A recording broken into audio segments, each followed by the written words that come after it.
He thought a badge would make him untouchable.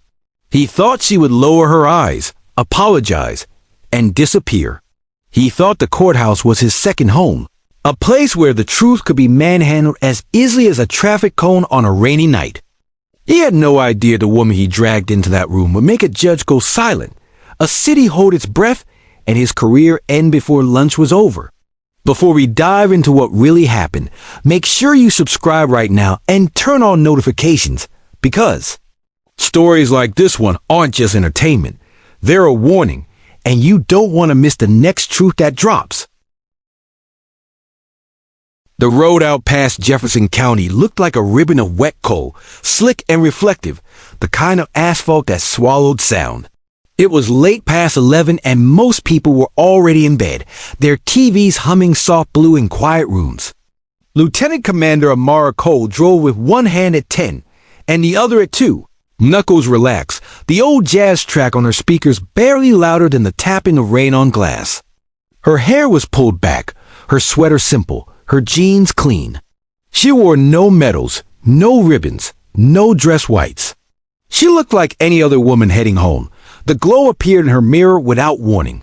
Red, blue, the kind of color that changes. A heartbeat. The patrol car rose behind her, close enough to paint the interior of her sedan in bleeding light. She flicked on her signal, eased into the shoulder, and put the car in park. She breathed once slow and placed her hands where they could be seen. She trained teams through hostile checkpoints on other continents. She knew this drill by muscle memory. The door behind her opened, and the officer took his time stepping out, as if obedience were supposed to meet him halfway. The flashlight clicked on, slicing a white blade through the rain. He moved up along her rear quarter panel, palm resting on his duty belt in that casual, heavy way that says, "This road belongs to me." The badge was angled toward her mirror. Sergeant. Travis Rourke. License. Registration. No greeting. No explanation. Just a script delivered with a tongue that expected no questions. Amara slid her documents from the glove compartment and passed them through the half-lowered window. Her voice was level when she spoke. "Was I speeding, Sergeant?" Rourke didn't answer. He gave her car a lazy glance and clicked his tongue. Tail lights out. She felt the tiniest tug of surprise. "That can't be right. Are you arguing with me?" Silence pooled between them. Amara had lived through enough tense rooms to know the exact temperature of a man's pride. Her first instinct, to push back, to correct, to introduce truth into the space, hit the unmarked wall of experience. She swallowed it whole and chose a calmer path. "I had them serviced 2 weeks ago," she said evenly. "If there's an issue, I'll get it fixed tomorrow. Step out of the vehicle." "For what reason?" "Because I said so. There are men who mistake the echo of their own voices for law." Rourke's smirk matched the rhythm of his boots. He took one more step, shoulder tilting, chin lifting, turning the space between them into a dare. Amara unbuckled, opened her door, and stood in the wash of light. The air smelled like damp asphalt, and hot engine metal. Hands on the car. Her eyebrows lifted a fraction. "On what grounds?" "Known compliance," he said, and something mean slid across his mouth. "Or did you want me to spell it for you?" She turned slowly and placed her fingers on the roof. The metal felt cool, pocked with rain. She set her feet careful and square, not because she was weak, not because she agreed, but because she knew too well how fast a story could tilt. The cuffs bit her wrists tighter than they needed to. She didn't flinch. He guided, shoved her to the patrol car, the plastic seat digging into her shoulder blade as she leaned back. The door shut, a dull, final sound. Rourke whistled when he slid behind the wheel, like he was congratulating himself. He flicked the overheads again and pulled onto the slick black ribbon, the lights painting the night in warning. "Most people keep their mouths shut when I tell them to step out," he said, watching red and blue bleed across the windshield. "Most officers don't make arrests for questions," she said. "You must think you're somebody," he said, knuckles whitening on the wheel. "Don't think." "I know." That landed like a pin in a balloon. For a second his mask slipped. He eyed her in the rear view, something calculating moving behind his pupils. "Military?" he asked, and then didn't wait for an answer. "You got that tone. That above the law tone. Guess it doesn't work tonight." The station sat like a squat bunker of gray brick, a building that believed in fluorescent lighting. Rourke steered into a reserved spot, killed the engine, and opened her door. "Let's go." Processing smelled like burnt coffee and floor cleaner. The desk sergeant glanced up only long enough to mark the moment a new body entered the system. Fingerprints. A mugshot that caught the exact angle of someone too proud to be broken. A clipboard slid. A signature line waited. Amara wrote her name with steady strokes. No trembling. No apology. "Enjoy your stay," Rourke said, letting the bars bite the space between them. He tapped them twice with two knuckles, like the last note of a cheap song. His smirk was all victory lap. Amara sat on the cold metal bench, centered her breath, and let the anger become a slow, bright wire she could coil into usefulness. The fluorescent bulb above her hummed with insect persistence. She'd slept in worse places. She'd also walked out of worse. Heavy footsteps, familiar in their swagger, came back down the hallway. Rourke stood before the cell, arms folded, the smile still stitched in. "Comfy? I'm exactly where I need to be." He blinked. It wasn't a sentence he was used to hearing from a cell. Before he could respond, a junior officer in a uniform that still held its fresh pressed creases rushed up. Clipboard in hand, boots a shade too loud on the wax floor. "Sergeant, Officer Keegan Mills." "Sire, we've got a call." "You need to hear this. If it's about procedure, I followed it." Rourke said without turning. "It's not just procedure," Mills said, dropping his voice. Sir, it's legal counsel for the detainee. And someone else. High up. Something." And Rourke's jawline changed. He glanced at Amara, expecting panic, begging even. He found neither. The flicker of uncertainty that crossed his face was thin as a vein but real.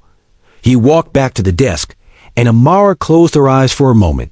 She could almost see the call routing through systems she knew well, across names and offices Rourke wouldn't recognize until it was too late.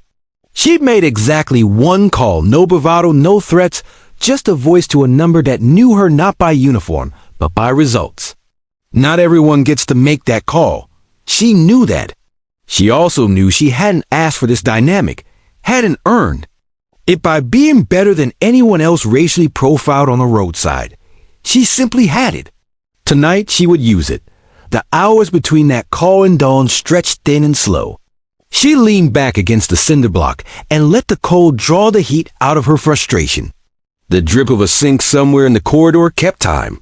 Footsteps at intervals. A cough.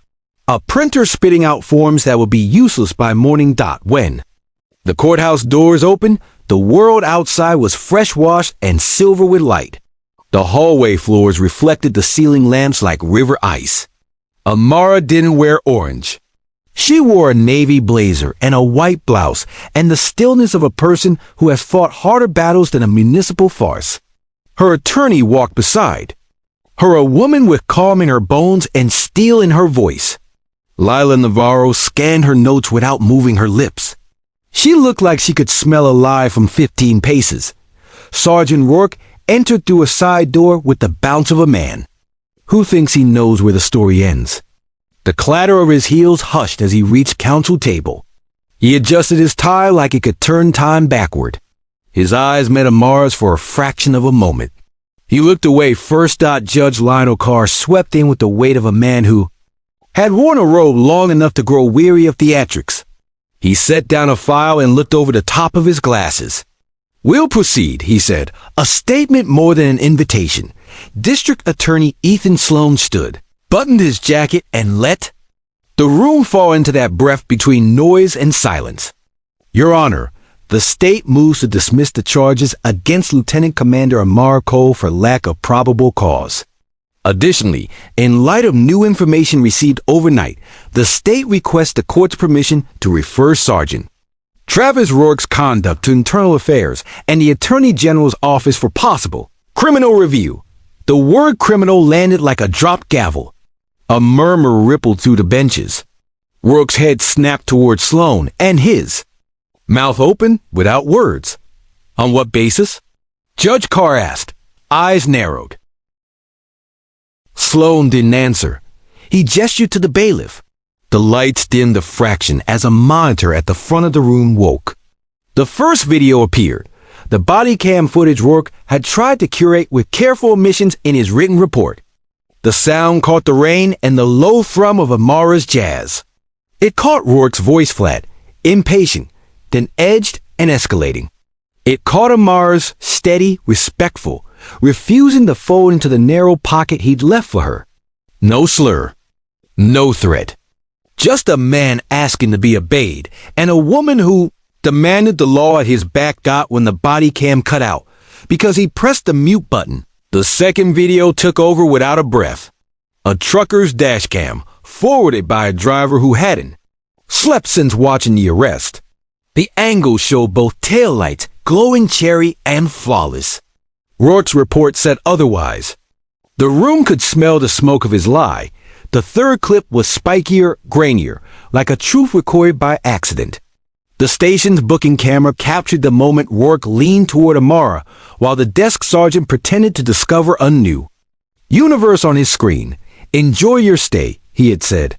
The phrase that felt harmless enough in the moment sounded ugly in playback. The kind of ugly a judge doesn't forgive. Judge Carr folded his hands.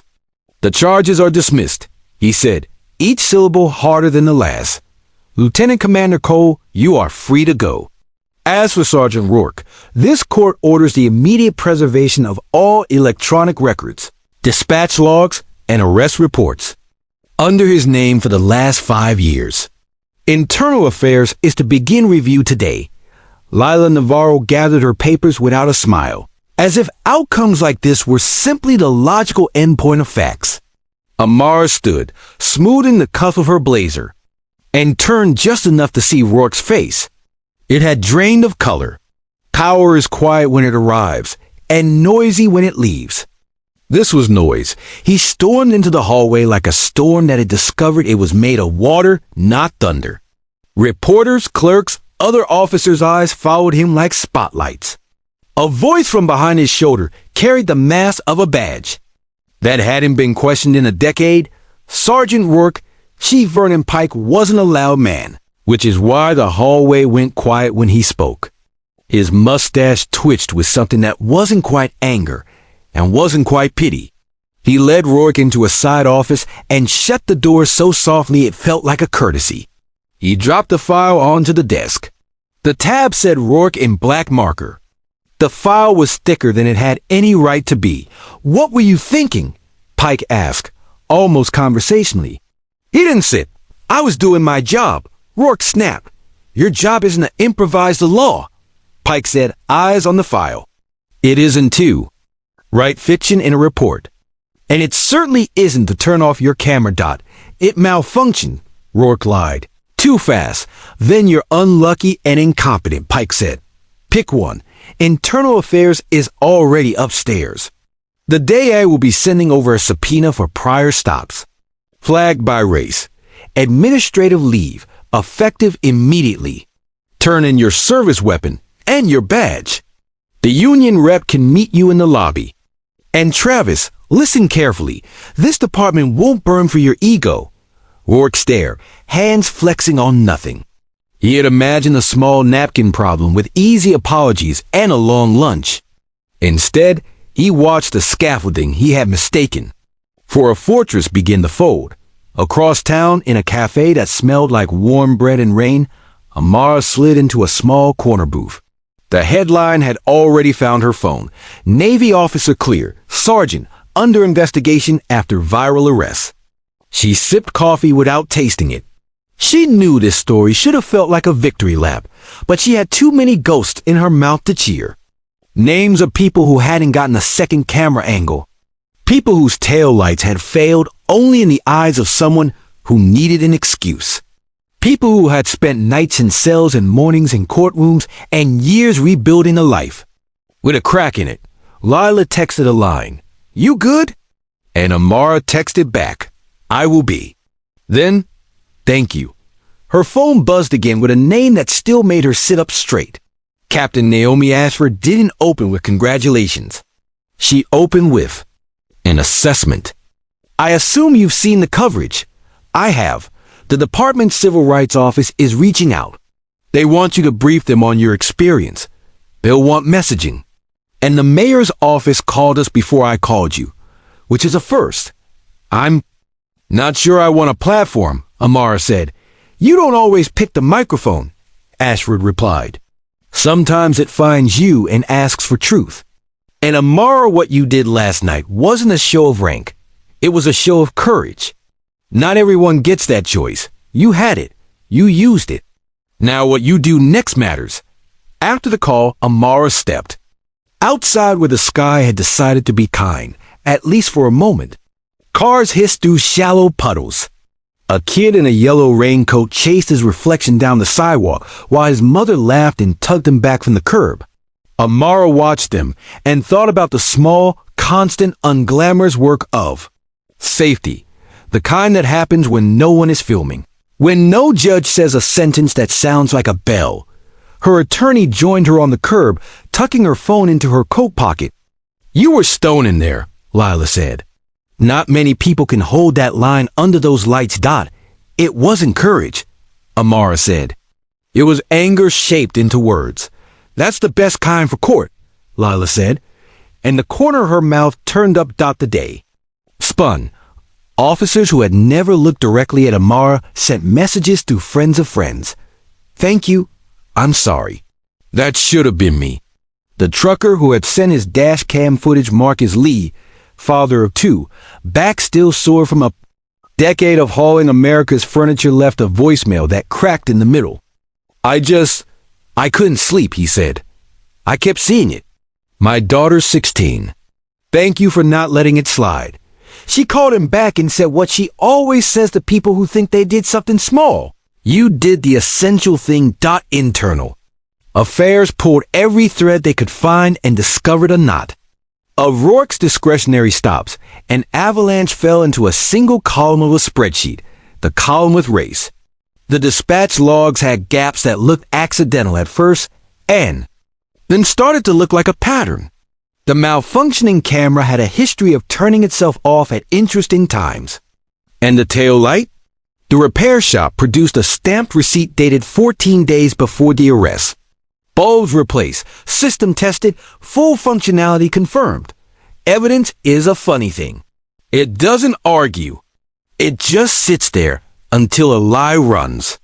Out of places to stand up by evening, commentators were saying words like systemic and accountability and training. And somewhere a producer made a slide with Amara's photo on it and the caption Lieutenant Commander. The cameras didn't know the shape of the night before. The way fear coils in the throat, even when you think you've outgrown it. They didn't know what it is to live inside a body that feels like both armor and target. They only knew the plot. Amara walked past the courthouse one more time on her way home, just to look at a building that had surprised her for once. A young clerk with a lanyard jogged out, breath clouding in the cooling air. "Lieutenant Commander," he said, his cheeks flushed. I watched the footage. "My sister," he swallowed. "Blinked. She was pulled over last year." I'm glad you were who you are. I'm glad your sister's okay," Amara said. He nodded, and she could see the embarrassment of tears he hadn't asked for. He disappeared back inside like a message sent and received.